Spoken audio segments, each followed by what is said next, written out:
Bonjour à tous, bienvenue en ce lundi 7 décembre. Alors aujourd'hui un coup de gueule contre ce qui est devenu une institution cette fin d'année, le Téléthon. Alors bon, d'entrée de jeu, puisque je vais peut-être pas être très drôle aujourd'hui, pas très drôle mais sincère, on ne peut pas tout avoir. Je voudrais d'abord dire bien sûr que je respecte les malades, ça va de soi, ainsi que les bénévoles qui travaillent au quotidien pour vaincre le mal et qui vivent un véritable sacerdoce. Mais bon, Téléthon piège à con.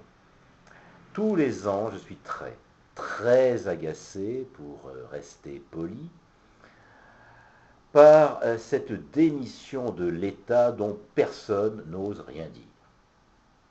J'ai toujours considéré que la santé et la recherche médicale, qui en est le corollaire direct, est du domaine de l'État. Il n'y a pas à tergiverser là-dessus. Sans cela, on voit les dangers et ce qui est en train de se produire, la guerre entre les associations qui gèrent les maladies et qui se retrouvent en compétition entre elles comme s'il y avait une hiérarchie des maux et des virus.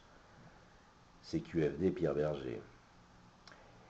Et c'est bizarre, ce week-end de Téléthon, les seuls membres du gouvernement à montrer leur triste trogne, c'est par exemple Hortefeux, dans le 15e arrondissement de Paris, venant dire aux absents qu'un gymnase était ouvert pour le vaccin contre la grippe A, mais pas une Bachelot ou autre employé de ce style à sortir du bois pour venir parler du Téléthon. Sans doute la honte, car c'est le mot, la honte de laisser la recherche à la charité populaire. Alors toutes les initiatives de tous les coins de France sont sympathiques et donnent finalement un sentiment de solidarité nationale, même s'il n'est en fin de compte qu'illusoire.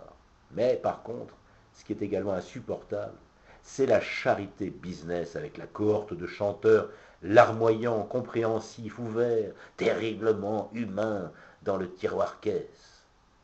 Est-ce que les droits d'auteur sont versés à la recherche? Est-ce que les Benjamin Biolay, Christophe Willem et autres artistes qu'on a vus cette année et dont le talent a lui aussi besoin de médicaments pour vivre ou survivre, est-ce que ces clampins pourraient se passer de cette image gentillette et hypocrite et les bifetons qui vont avec? Je crois entendre la réponse de Willem et Biolay. Et mon cul, c'est du poulet? Mon rêve, en voyant tous ces malades instrumentalisés qu'on exhibe, serait que justement, des malades interpellent l'État, avec bien sûr les noms qui vont avec, et qu'ils leur demandent des comptes. Et combien on peut lancer de programmes de recherche avec le fric d'un Charles de Gaulle nucléaire, par exemple?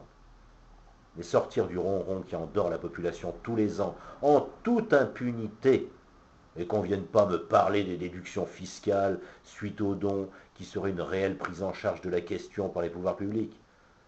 On ne va pas se lancer ici dans des calculs, mais c'est tout à fait faux pour les personnes non imposables qui donnent, et il y en a beaucoup.